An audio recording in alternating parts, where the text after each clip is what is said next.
안녕하세요. 다혜쌤입니다. 벌써 2단원 기권과 날씨의 두 번째 중단원 대기 중의 물 마지막 시간이에요. 오늘 배울 내용이 사실 많지 않아서 진도를 나가기 전에 이번 주에 배웠던 내용을 복습 한번 해보려고 합니다. 우리가 이번 주 첫 시간에 배웠던 내용들이에요. 초성을 보고 한번 맞춰봅시다. 선생님이 뜻을 읽는 동안 여러분은 머릿속으로 초성이 어떤 단어인지 한번 생각을 해보세요. 어떤 공기가 수증기를 최대로 포함하고 있는 상태를 뭐라고 하죠? 그쵸? 포화 상태라고 하죠. 그 다음에 두 번째, 포화 상태의 공기 1kg에 들어있는 수증기량을 g으로 나타낸 것. 이것은 무엇이라고 하죠? 바로 포화 수증기량이라고 한다고 우리가 배웠습니다. 포화 수증기량 곡선도 아주 중요하다고 선생님이 여러 번 강조를 했죠. 그 다음에 세 번째는 대기 중에 수증기가 물방울로 변하는 현상. 이건 뭐라고 하죠? 바로 응결이라고 한다고 했습니다. 우리가 응결의 반대말은 증발이라는 것도 같이 얘기를 했었죠. 그 다음에 마지막으로 수증기가 응결하기 시작할 때의 온도가 점점 내려가서 수증기가 물방울로 변하는 이 온도를 우리는 이슬점이라고 한다고 배웠었습니다. 그래서 우리 포화 수증기량 곡선 보면서 어떤 공기의 이슬점 구하는 방법도 같이 배웠었어요. 혹시 기억이 안 난다면 저번 시간에 배웠던 내용을 다시 한번 살펴보세요. 그 다음에 두 번째 시간에 배웠던 내용은 상대습도였어요. 공기의 건조하고 습한 정도를 나타내는 수치이고 현재 기온에서의 포화 수증기량 분해, 현재 공기 중에 포함된 수증기량을 구한 후에 여기에다가 100을 곱해서 백분율로 나타낸 것이 바로 상대습도입니다. 그러면 우리 C공기의 상대습도를 다시 한번 구해볼게요. C의 현재 수증기량이 14.7g/kg일 때 C의 상대습도는 얼마일까요? 선생님이 이거 수치 하나도 안 바꾸고 그대로 가져왔거든요. 여러분 지금 한번 머릿속으로 빠르게 이 문제를 어떻게 풀었었는지 한번 생각을 해보세요. 그러면 같이 한번 풀어보겠습니다. 먼저 C공기의 포화 수증기량을 알아야 된다고 했죠. C공기의 현재 온도는 25도니까 포화 수증기량 곡선을 따라가 보면 C공기의 포화 수증기량은 20g/kg이 됩니다. 분모에 20g/kg을 적어주고요. 이거 분해 현재 수증기량은 14.7g/kg이라고 문제에서 얘기를 했습니다. 여기에다가 100을 곱해서 계산을 해주면 73.5%가 나옵니다. 이 상대습도가 여름철에 불쾌지수를 구하는데 사용이 됐다고 했던 것도 기억이 나죠? 그 다음은 이제 바로 전 시간에 배웠던 구름이 생성되는 과정이에요. 이것도 지금 한번 빠르게 머릿속으로 떠올려 보시고요. 단계가 있었는데 이 단계를 첫 번째부터 한번 차근차근 다시 복습을 해볼게요. 첫 번째 단계는 뭐였죠? 그쵸? 이렇게 지표면에 수증기를 포함한 공기가 상승하는 거였어요. 공기가 상승하는 경우를 우리가 또 마지막쯤에 3가지 정도 배웠습니다. 첫 번째는 지표면이 가열될 때, 그 다음에 두 번째는 이동하는 공기가 산을 타고 오를 때, 세 번째는 따뜻한 공기가 찬 공기와 만났을 때 가벼운 따뜻한 공기는 상승한다고 했죠. 이렇게 3가지가 공기가 상승하는 경우였고요. 이것도 잘 정리를 해놓으세요. 그 다음에 두 번째 단계는 상승한 공기가 이렇게 부피가 커지는 단열 팽창이 일어나고 기온이 하강하는 거였어요.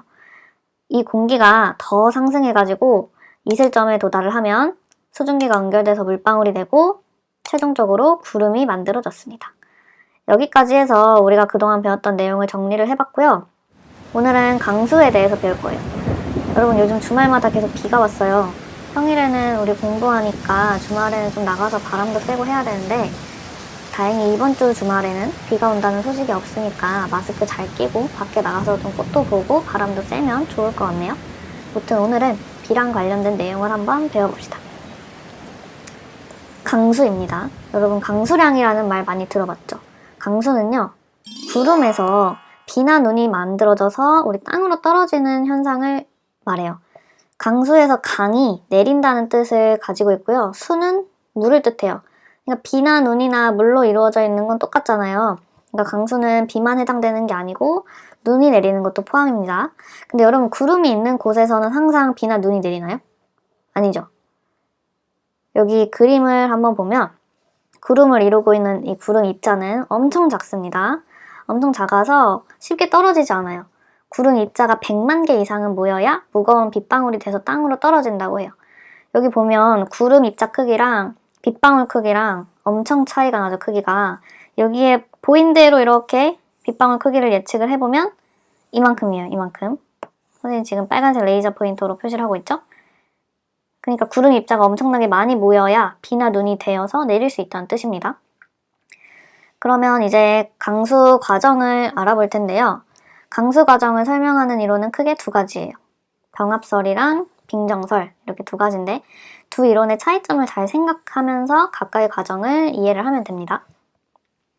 먼저 병합설이에요. 선생님이 지금 병합설 글씨 앞에는 비가 내리는 이모티콘을 하나 넣어놨습니다. 병합설은요.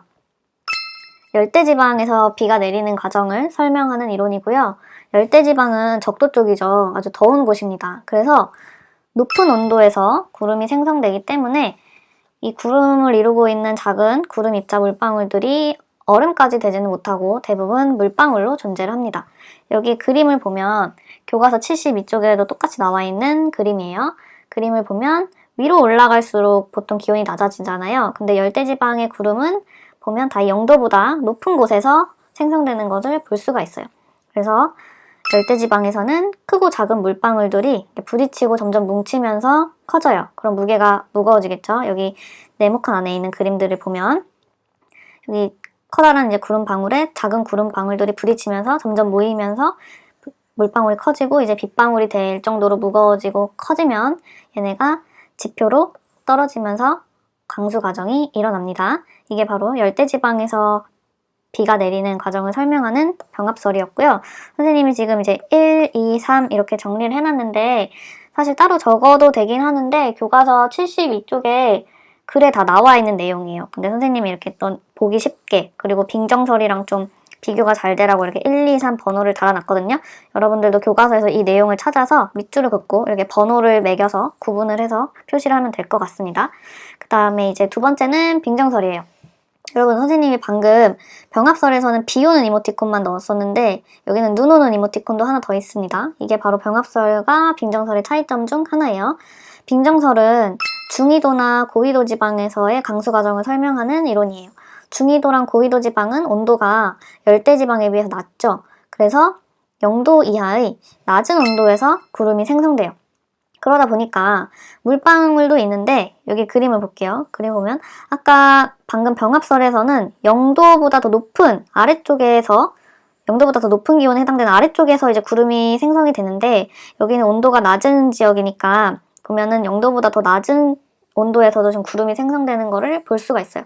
그래서 물방울도 있는데 0도 이하로 내려가면 여기 보면 이제 빙정, 눈 이렇게 써있죠. 이렇게 얼음 결정인 빙정도 함께 존재를 합니다. 그래서 여기 오른쪽에 네모칸의 작은 그림을 보면 이 빙정에 수증기가 막 달라붙어서 점점 커지고 무거워져요. 그럼 이것도 역시 앞에 병합설에서처럼 크기가 커지고 무거워지면 떨어지게 되는데 이 빙정이 커지고 무거워져서 떨어질 때 겨울이라서 추운 날씨면 이게 녹지 않고 그대로 내려서 눈이 되고요.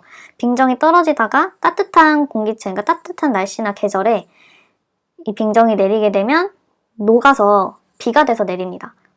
그래서 이 중위도 지방에 위치한 우리나라의 강수 과정이 바로 빙정설에 해당이 됩니다.